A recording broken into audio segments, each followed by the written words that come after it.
त्याच्यावरती बकू कधी लावला बकूला एक बकू कसा कधीच नाही, कधीच नाही. नाहीये, काहीच नाहीये. नाहीये. आपल्या गुन्हेगारांच्यावर एक पण गुन्हा दाखल नाहीये. जबरदस्ती पैसे खाऊन आमच्यावर खोटे खोटे आरोप लावून आम्हाला मकोका आणि फरार घोषित केलंय. अजून असे लोक असू शकतात की त्यांच्यावरती बोगस गुन्हे दाखल झाले असतील. हो, अजून खूप आहेत असे. समोर येत नाहीये. जे राजकीय लोक आहेत ते कोणत्या पक्षाशी संबंधित आहेत काय? राष्ट्रवादी ते अजितदादाचे नाव घेऊन लढतात ते. अच्छा, आता इलेक्शनला उभे ते. हो, उभे. फारुख यासिन इनामदार. मी हात जोडून रिक्वेस्ट करते अजितदादा पवार, तुम्ही ह्या केसकडे लक्ष द्या आणि काय ते मला इन्साफ लवकर द्या. तोपर्यंत मी ह्यांचा अंत्यसंस्कार करणार नाही.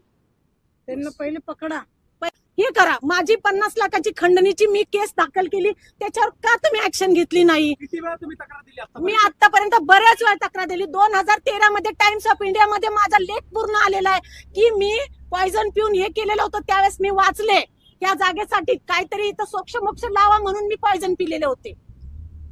का पिलेले होते? मग त्यावेळेस तुम्ही केस दाबली, परत हे केलं, चला आपण कॉम्प्रोमाइज करू, परत बिल्डिंग बांधू, परत हे करू, परत ते करू.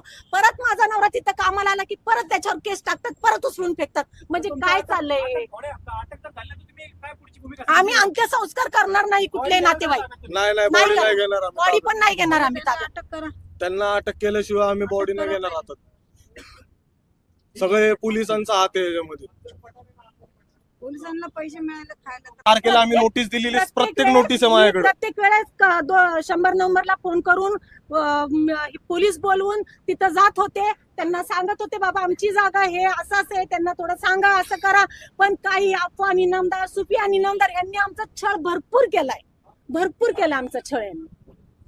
बघा, माझी आता रिक्वेस्ट आहे की आता ह्याच्या पुढे काय करताय तुम्ही, त्याच्यानंतरच आम्ही बॉडीचे अंत्यसंस्कार करतो.